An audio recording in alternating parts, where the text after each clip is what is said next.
Bonjour à tous, bienvenue à ce temps de partage, une réponse à propos. Je suis le pasteur Armel et aujourd'hui j'ai le plaisir de vous retrouver sur ce temps de partage pour répondre à nouveau. Donc je vais reprendre la réponse que j'ai apportée à un frère dans un souci de qualité. Donc j'essaye de faire au mieux afin de vous apporter quelque chose de bénissant dans de meilleures formes. Voilà.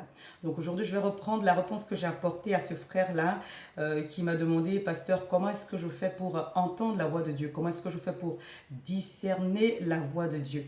Et donc, je réponds à cela qu'à la base, notre perception spirituelle est basée sur notre relation avec le Seigneur. Notre perception spirituelle est basée sur notre proximité avec le Seigneur.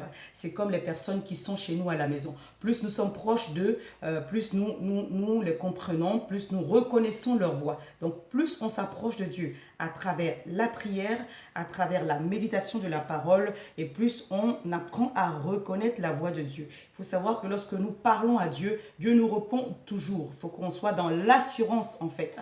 Donc si on n'a pas entendu Dieu de façon habituelle, Dieu trouvera toujours une manière pour nous de nous rendre sensibles à sa voix à partir du moment où on prend des habitudes avec lui. Donc il faut développer cette relation-là dans la prière. Le Seigneur peut nous parler par une simple pensée dans notre cœur. Il peut nous parler à travers sa parole, il peut nous parler à travers notre pasteur ou à travers une tierce personne. Donc c'est à la base notre relation avec le Seigneur qui nous permet d'être sensibles chaque fois que le Seigneur utilise sa parole, une personne ou une situation particulière pour nous parler. Aussi, il faut savoir qu'on s'approche d'un Dieu qui est saint. Et donc notre cœur doit être dans la sainteté lorsqu'on s'approche de lui. Isaïe 59, versets 1 et 2 nous dit la main de l'Éternel n'est pas courte, ni son oreille dure, mais ce sont nos iniquités qui mettent une barrière entre Dieu et nous. Donc s'il y a une barrière qui se trouve entre Dieu et nous, nos prières ne vont pas monter à lui. Et également, ce qu'il va nous dire ne va pas vraiment, nous ne serons pas réceptifs à ce qu'il va nous apporter comme réponse. Donc c'est important de marcher dans la sanctification. Vivre dans le péché, donc obscurcit notre perception spirituelle. Voilà. Aussi, sachez que lorsque on fait une demande à Dieu, lorsqu'on s'approche de Dieu, Dieu peut nous répondre de plusieurs façons différentes.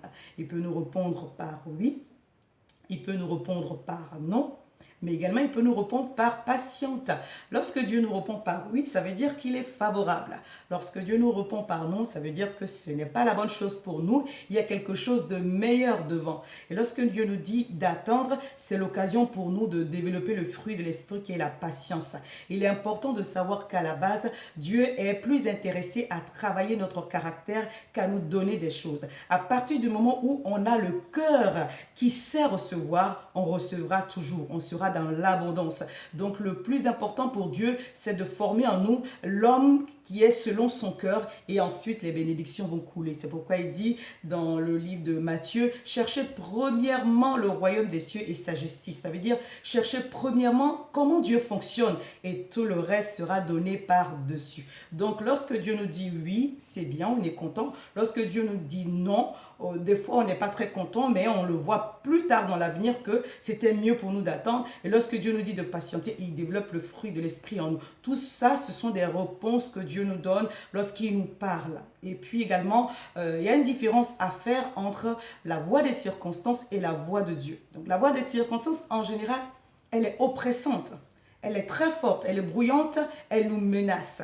Alors que la voix de Dieu, elle est douce, elle est paisible. Donc lorsque le Seigneur nous parle, il viendra toujours de façon simple nous dire sa pensée. Et sa pensée est toujours accompagnée de paix. Philippiens 4, le verset 6 nous dit, ne vous inquiétez de rien, mais en toute chose, faites reconnaître vos besoins à Dieu par des prières, des supplications et des actions de grâce.